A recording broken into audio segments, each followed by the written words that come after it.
All right. So the video in question today, we're going to study game theory. Now, this video is only meant to be an introductory topic. You guys can Google this and go down your own little rabbit holes regarding game theory. This is a particularly old concept dating all the way back to the 1940s, but it is very applicable to our environment as traders and investors, right? What is game theory? Game theory is the study of ways in which interacting choices of economic agents produce outcomes with respect to the preferences or utilities of those agents, where the outcomes in question might have been intended by none of the agents. What does that mean? It just means game theory is just studying how all of us interact in the game we play, knowing that none of the outcomes were intended by us, quite possibly, right? It's a study of how we make choices, right? It just studies how each of us collectively, when we make choices, produce outcomes with respect to our own personal preferences, right? It's a study of mathematical models of strategic interaction among rational decision makers. It has applications in all fields of social science as well as logic, system science, and computer science, right? It has a lot to do with our human psychology and the economic system in which we are working with. Now, why am I bringing up this video today, or why am I covering this topic today? Reason being is the entire financial market is just a giant amalgamation of humans making decisions collectively into this giant machine in order to serve others and benefit others. And because it's so big, we need a way to break down of how things go and how decisions are made. You can apply this into any aspect of your trading, whether you are a forex trader, stock trader, crypto trader, investor, doesn't matter. This is applicable in all kinds of businesses. Anywhere where you are competing or cooperating with others, game theory can be applied. So I urge you guys to take this video with a grain of salt, think about it, research it on your own, and come to terms with how you can apply it with your own trading, right? So let's get right into it. I'm just gonna showcase this book. This is the economics book. Very good read for for those of you who are beginning economics. Breaks down ideas very simply. Even has a topic on game theory as well. I'm gonna go over this briefly, for the sake of introducing this topic. So all game theory is what does the other man think I'm going to do? Right? When you play a game of chess, when you play a game of rock paper scissors, when you play a fighting game, racing game, anything, any kind of game, when you're competing with others in business, even when you're a trader up against the giant financial markets that dwarfs you, how are you going to navigate through this all? We can use these ideas shared with game theory to help put us into better terms of how we can attack the situations we're in, how we can put ourselves in the best positions to win, right? So all it's really predicated on is the minimax rule that says the best strategy is to minimize the maximum loss on any turn. Doesn't that sound familiar? Our job as traders is to minimize the maximum loss on every trade we take and how we can maximize our wins, right? Because as you know, when you're a trader, there are only four outcomes you should be aiming for in your trades. Your trade should end in one in four ways. Either it should end in a very small loss, it should either end in a break even, you should either get a small win out of it, or your trade should be a big win. And I think what many beginner, even intermediate, even some like traders who've been in the game for a long time, myself included, we struggle with uh, being profitable. Why? Because we're either taking big losses, small losses, we're break even. We're having a hard time holding trades to get those really big trades because we succumb to our human weaknesses too much and we close early and we're not we can't completely remove emotions from our decision making. So in my opinion, if we understand a bit of game theory, it can help us remove our emotional human factor from our trading and investing decisions and attack it with a more objective understanding. That way you can help maximize large wins and minimize the losses, right? So when we think about game theory, there's two ideas we mainly kind of think about. What does the other man think I'm going to do? So if I'm competing with someone or if I'm making decisions with someone, there's two ways it can go. I can either cooperate with him because we can both agree on an option that benefits us both, or we can compete with one another because we each make our own independent decisions. Where do we see this happen? In business, in cartels. Cartels cooperate with each other because they know that if they secure market shares for one another and they cohesively dominate a market, everyone gets a piece of the pie. Banks operate this way too when they cooperate with each other to relieve each other out of positions. Big institutions do it. Big, the dominators of major industries also cooperate with one another, like how NBA franchises cooperate with each other for profit sharing. But and another aspect of the game is competing with one another. So when you're in a more perfect competition or monopolistic competition like restaurants, because other restaurants are making their own independent decisions, we have to adjust to what decisions they're making, and they have to adjust to what decision we are making in order to outcompete one another in order to maximize our profits. If he thinks I will compete, I have to work harder, right? Why is Amazon buying so many of these companies? Why do they buy I think they bought Warner Bros. Recently, right? Why are they trying so hard to compete in the entertainment space? Because they have to work harder in order to keep their 200 million subscribers on board so that guys like Walmart doesn't come take them over, right? So in all levels of wealth, competition, business, we are seeing game theory at play. When you play poker with your buddies, you're competing with them. You're not cooperating with them. You're trying to make the best decision based on the hands you have and based on how others bet, right? It's very interesting. Now, there are two types of games that we are often faced with. So one is called a sequential game. So that's a game like rock paper scissors, just like this, right? Sorry, not sequential. Simultaneous game. A simultaneous game is when a game like rock paper scissors is played, or when you call a coin toss, right? It's a decision where all parties have equal information. They make a decision, and an outcome is made after the fact, right? Another type is a sequential game where we react to another person's move. A great example of this is chess, right? White moves first, black reacts to how white moves, and then white reacts to how black moves, and so on and so forth, right? There are many mathematical models that outline the best decision for each game, but in some way we all have to kind of take this and apply it to our own situations in business and in trading and investing, right? I'm going to give one brief example of how game theory actually works. So let's go over this together. So the most common example is the prisoner's dilemma. Okay, now imagine this story. You and your friend, your best friend, you guys are both convicted of a heinous crime, very serious crime. Now, the police take you in, and you're both to be interrogated individually, not knowing what the other person is going to say or what's said to them or what they're going to do. You both only know how one another is, right? You know your best friend, and they know you. So they're gonna make presumptions on how you're gonna decide based on these interrogations. Each of you has two choices.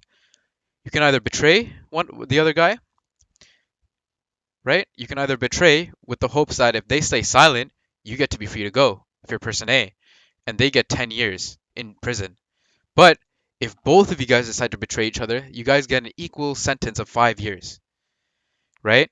But if you guys are very good friends, chances are both of you guys might stay silent, not to rat each other out, which produces the best possible outcome for both of you guys. Both only serve 1 year, right? So maybe in this situation, where both of you guys are very good friends, you might both simultaneously pick the decision to be silent and both only serve 1 year. This is what's called the Nash equilibrium, right? The decision in which both parties with equal information make individual decisions, not knowing what the other guy is going to make, and still coming out with the best possible outcome, right? As outlined here. What happens when players make independent decisions in non-cooperative situations where there is no opportunity for communication or collaboration, right? Cooperation is not always possible, right? Now think of another side of this game. Imagine you and some weird crony. You guys were paired up together. You guys commit the heinous crime, know nothing of one another. Now the game's a little bit different. You don't know for certain if this guy's going to rat you out or not. So maybe your best guess would be to betray him, right? Because if he's going to rat you out anyways, you're better off serving 5 years than 10 years, right? Game theory changes based on everyone's individual situations, right? Based on our own prejudices. Everyone is going to make decisions differently. And this is fully applicable to the financial markets, right? No one can tell you when you can take a trade, when to buy, when to sell, when to take profits, right? No one can tell you where is the market going to go. You can only make these decisions for yourself, right? So in understanding game theory, we can take that uncertainty away from relying on others, say your trading guru, your mentor, or whoever you look up to in the space. You can free yourself from the burden of making decisions you are not fully understanding and put yourself into decisions to win. Now, how does game theory work in this way? Now let's understand first that as retail traders, we are nothing compared to the entirety of the market. We are absolutely nothing. We are krill compared to the whales, right? We can only do as the whales do. They make the currents, they make the waves. We got to follow the waves. If we fight against it, we're just going to get burned, right? I think most of us understand this concept as retail traders, right?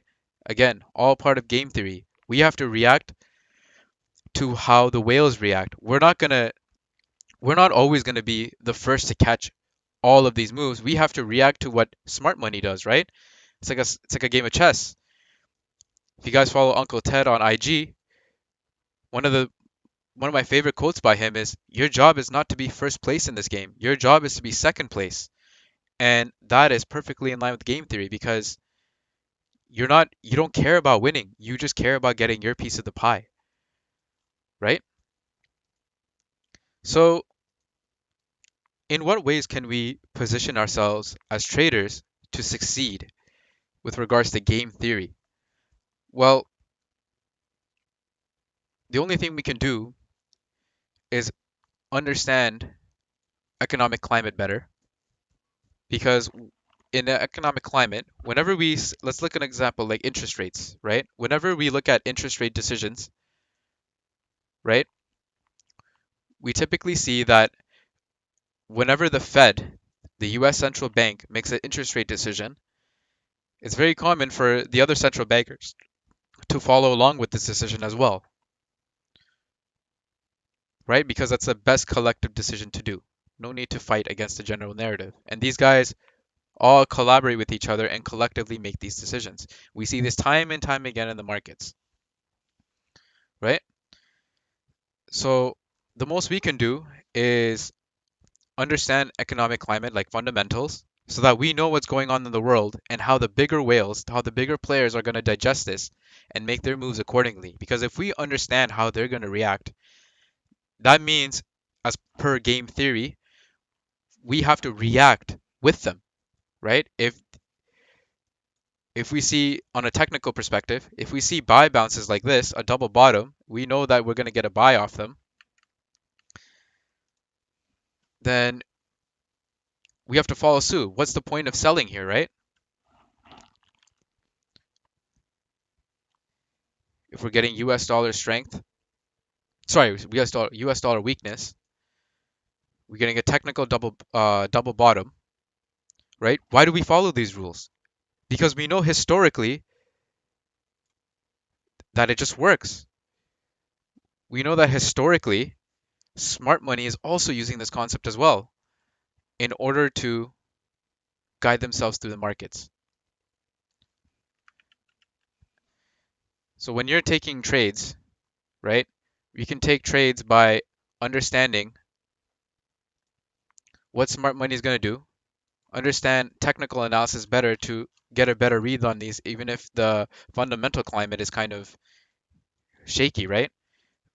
We understand general technical analysis rules, buy low, sell high, um, buy or sell the breakout, break and retest, all these rules, they're made for a reason. After so many years of back testing and trial and error, a bunch of traders collectively came together and decided, hey, these patterns actually work because a lot of people are collectively doing the same thing, and it ends up being a self-fulfilling prophecy.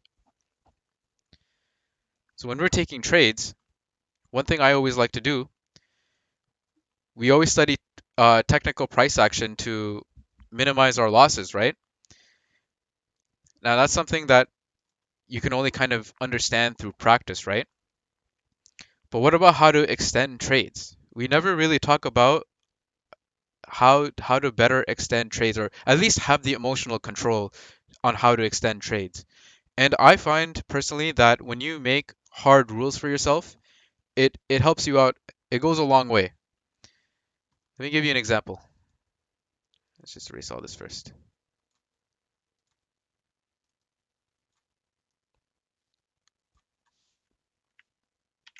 Okay, so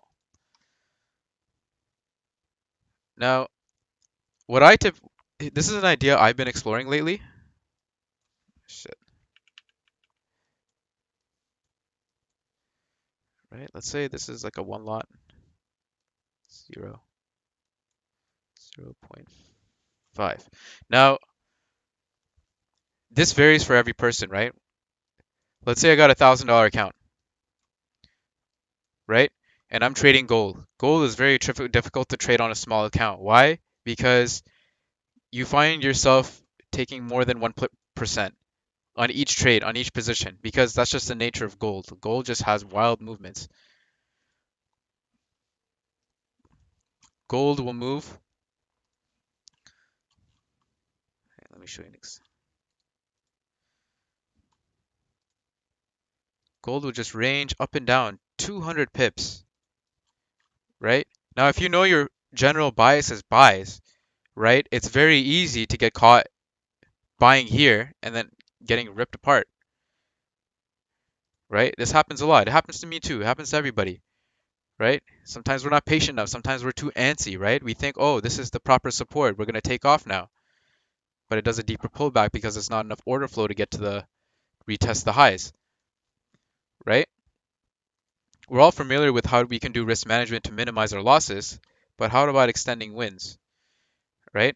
One thing I find myself more often than not doing is I end up securing a scalp for, let's say, 10 to 15 pips, right? Even 20 pips or 30 pips, and that's it. I just close my entire position and just take those 30 pips home,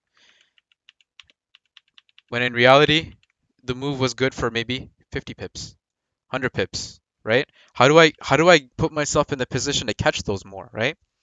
Now, this is especially harder to do on $1,000 account versus a $10,000 account, where you can split up your lot sizes more evenly and more divisively, right? And you can take smaller lot sizes to match your comfort risk level of 1%, for instance.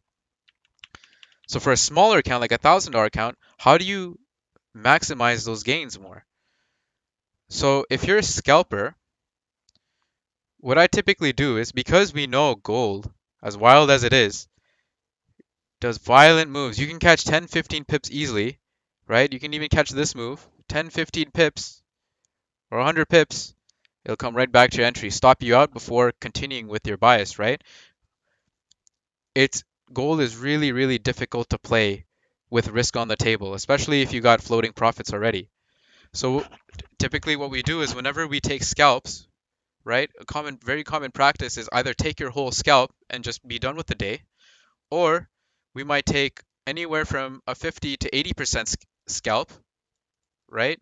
Secure half your positions or 80% of your positions, and then let the 20% run risk free, right? That is one common strategy we have, because we know that when gold is bouncing around the ranges, that's just the whales doing the splashing. We have no control over that whatsoever. We can only control with what we can enter it and what we can exit with. So with a smaller account like $1,000, what do I do personally? Personally, as part of my trading plan, one of my hard rules is I secure 10 to 30 pip scalps with 60% of my lot sizes, right? If I'm working with, let's say, a point 0.2 lot, maybe I'll just do a point 0.1, right? I'll just do a point 0.1 at 50% and let the rest run at trying to secure a 3 to 1 risk to reward ratio. Or if the market's trending very nicely, maybe a 5 to 1, right? When you get a little bit bigger with your account where you can divide a one lot more comfortably or a 10 lot or whatever lot size you're working with, you can start doing stuff like, hey, I want to take 60% as a scalp. I want to take another 20% as a 3 to 1, right? Take another percent as a 3 to 1. So I'm increasing my overall risk to reward ratio. So my scalp is always 1 to 1 plus. This other 20% is 3 to 1 plus, and then the next bit might be 5 to 1 or a 10 to 1, depending on how favorably the markets are moving. Now, these methodologies of splitting your lot size in order to cap out bigger gains really depends on market conditions. We may not be able to run these same conditions all the time, right? For example, if we were trading during March 2020, right, when gold made this historical run, even from here,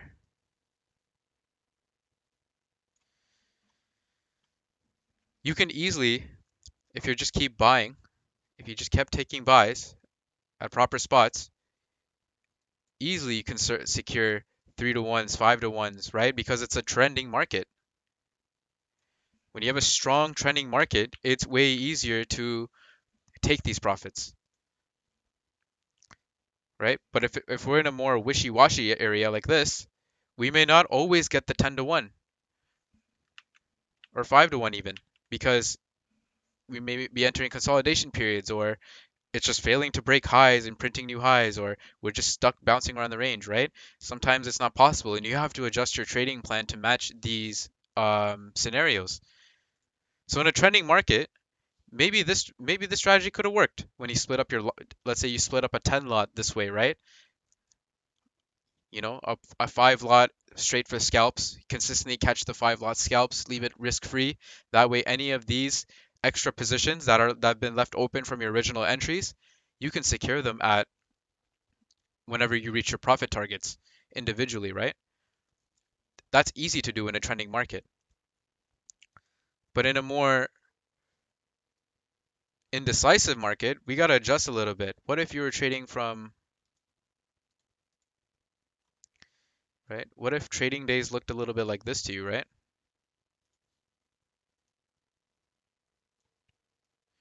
Right? Not so easy. Not as much easier, right?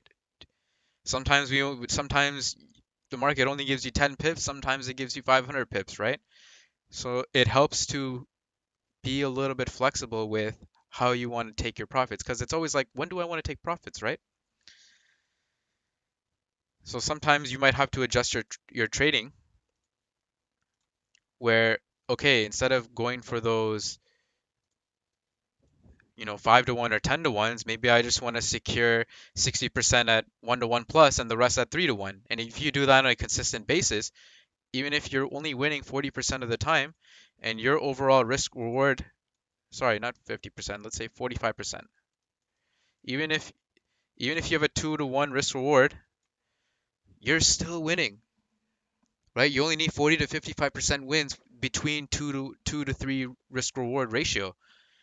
And I find that if we can kind of stick to these hard rules, especially with winning trades, and minimize our losses to less than 1 to 1, like how Raja Banks does in a live stream. He doesn't always eat the full stop loss that he puts on. Sometimes he'll, close half, secure half losses if it doesn't look good, right? If we exercise this day in and day out, we can we can potentially reach this goal, right? Compounded 15% over months, that's huge. 15% per month is all you need.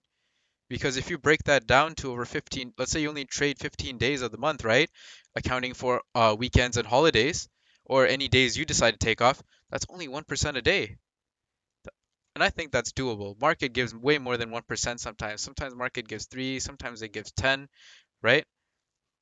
So for newbies coming into the game, it can seem very daunting, but when you break it down like this, how much less stressful does it look, right? When you break down your profit target for the day, hey, I just hit my weekly target of 5%.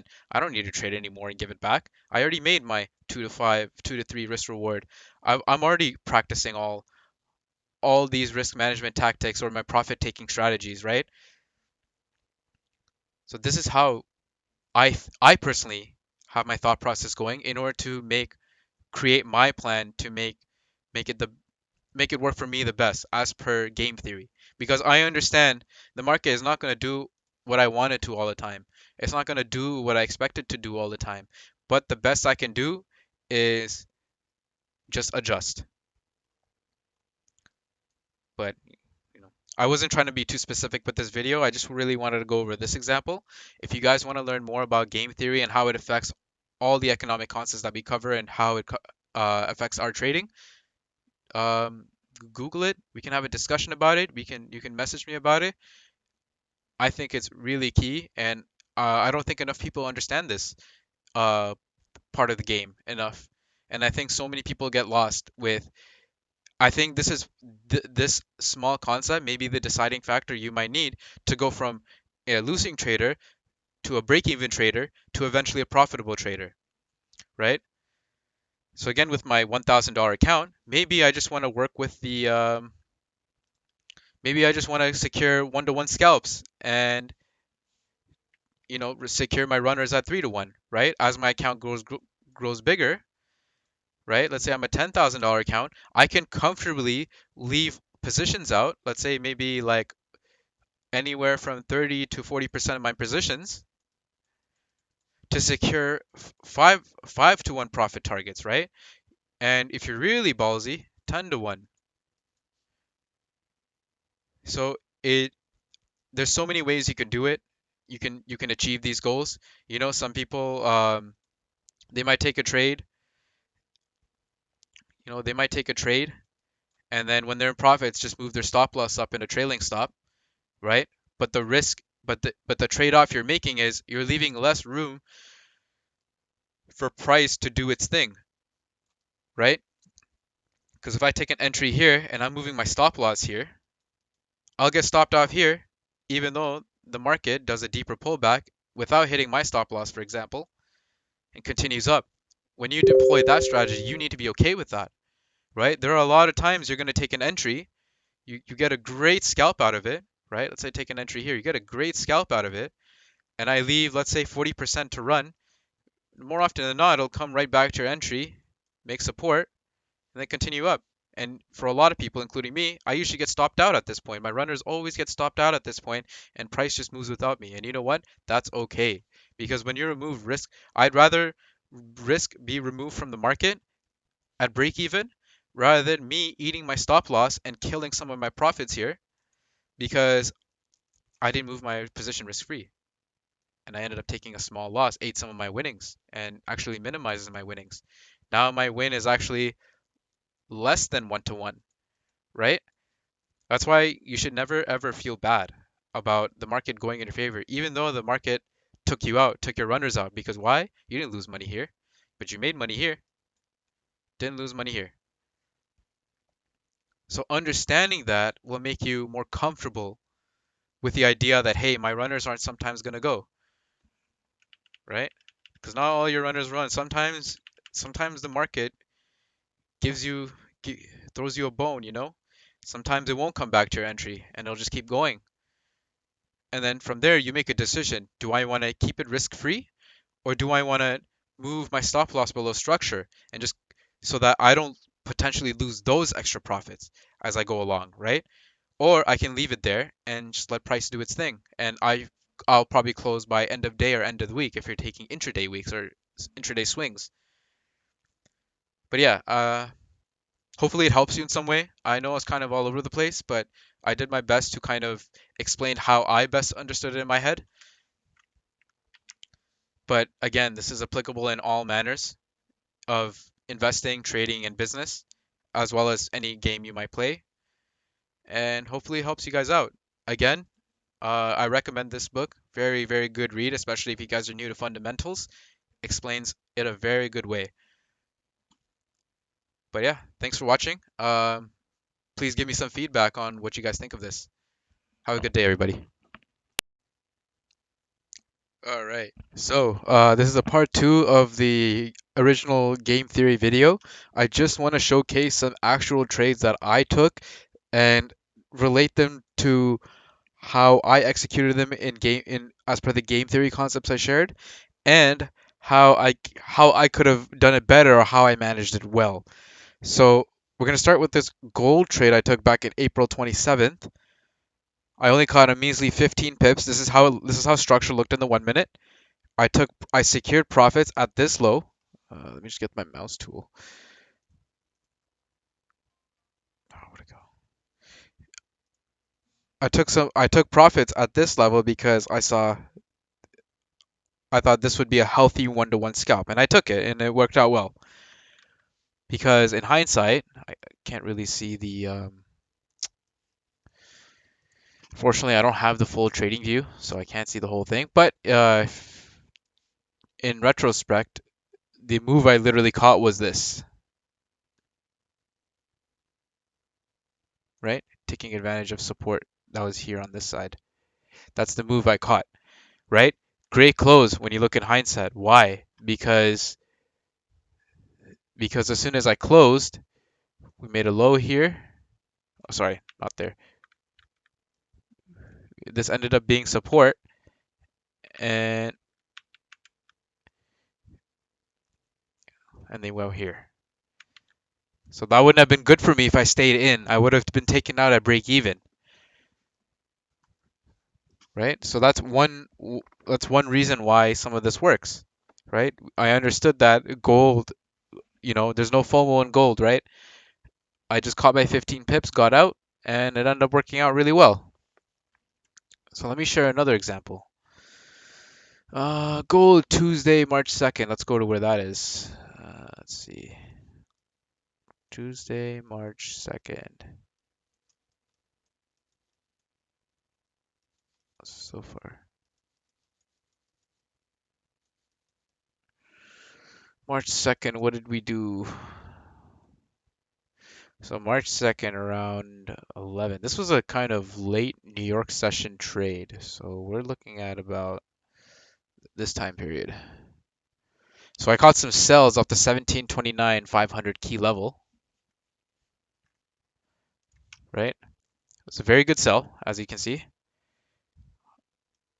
Oh, what the fuck? Why does this happen? So I took my entry here. As soon as we failed to break new highs, took those corrective sells and put my target to 1721. It was a took a while, took about 3 hours to get to this point, and I hit my initial scalp profit target, but it only took about half an hour for me to get stopped out because the trend, as you can see, because the trend I was playing was actually the bullish trend, which is this. Let's see, from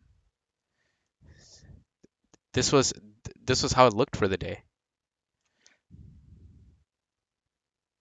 So I actually ended up catching a piece of this move, right? Because they're a counter trend, I knew I couldn't extend them that high. So I ended up getting stopped out, even though I caught some of the play. Took a while, but I caught it. But with as per the bullish trend, right? As we made a low here, we made a low here, and then consolidated for a bit, printed a lower high, failed to break back in, and we just kept going up.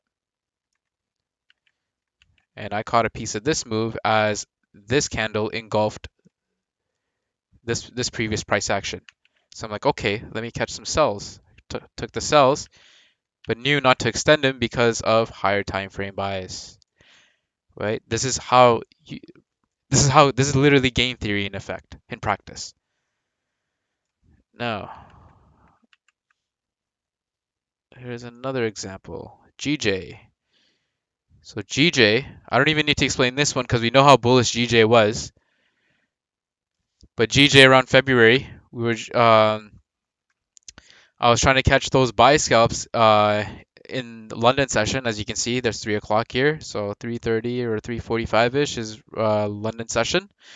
I tried to we broke a significant key level for this trade, right? We were consolidating here, did a liquidity grab down here, right, wherever it happened, and then broke key level at the with New York volume open, right? Retested, and I said, hey, let's take a buy off the key level since we're reacting to the price sensitivity here now, and it worked out.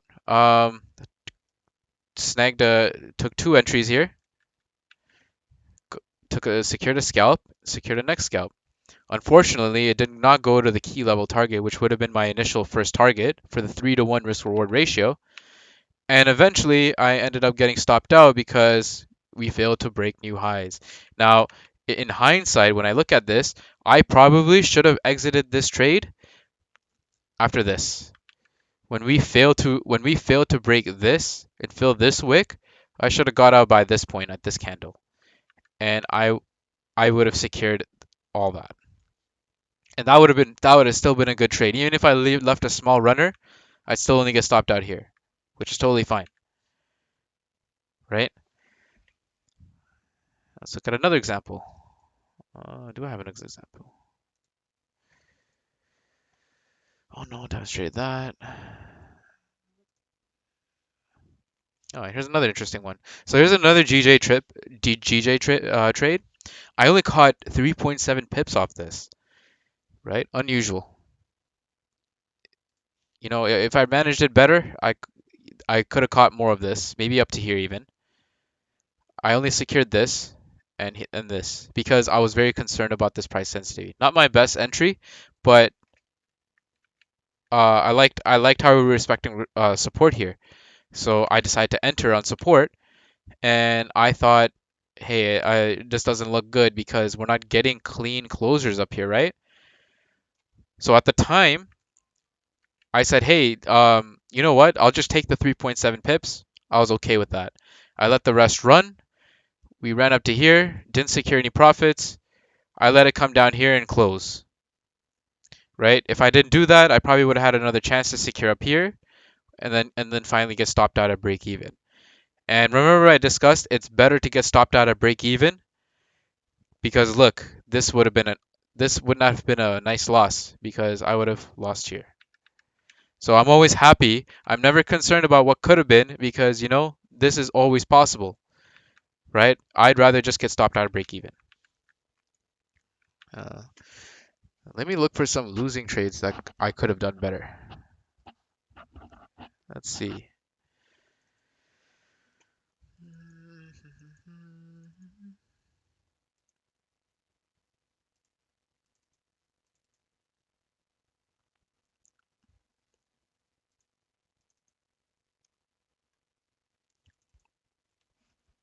All right, so this is GJ on the 1 minute. This was April 12th on a Monday. I lost 15 pips. Yeah, it was not good. How could I have managed this trade better? Oh yeah. How could I manage this better? Well, let's analyze.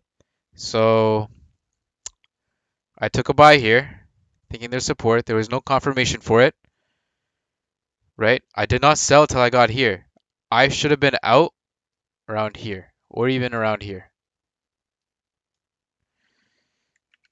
because clearly we're not making our way back to the key level. We're rejecting it. See? And I took another nasty loss over here when that was totally unnecessary. Eventually it came back here. And me being the hyena I am, I took another buy thinking, hey, oh, we're coming back above the key level. We might go to the moon. But no, it was very, very messy. And honestly, based on this price action, after seeing this wick, I should have closed around here, right? And then I should have fully gotten out as soon as we got this engulfing candle. and these consecutive candles as well. Again, doing a repeat, doing the same thing that we saw here. I should have got out. Instead, I did the same mistake and got out there, right? I should have just stayed out, or at least trust the 1 minute candle confirms. Why does it do that? Trust the 1 minute price action because the 1 minute price action gives you a lot of opportunities to enter and exit. Really good for trade managing. Let's see what else I could find.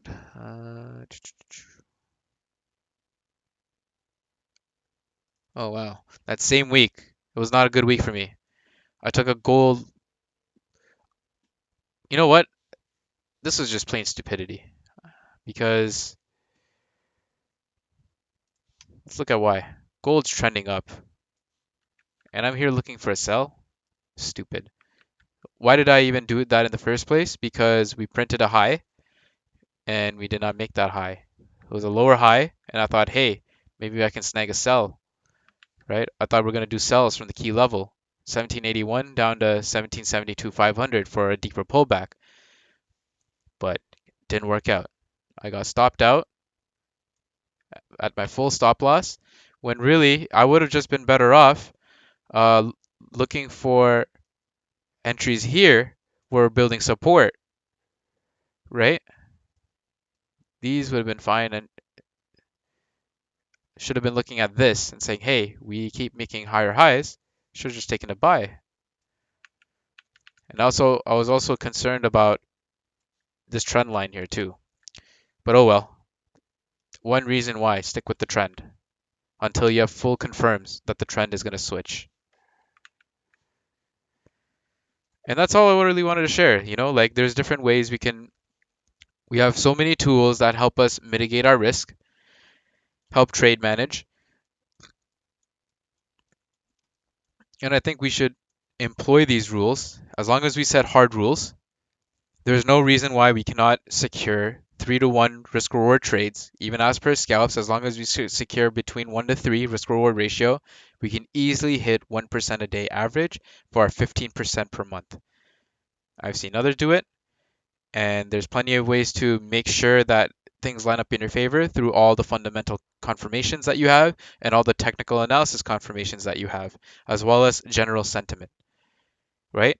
We want to maximize our probabilities, and you gotta have the guts to go back and review your mistakes too, right? See where you're going wrong, see where the mistakes are consistently happening, right? Where are you being outplayed, right? Just like any sports team, they always go back and watch their film and analyze who did what. Why did you make the decision the way you make?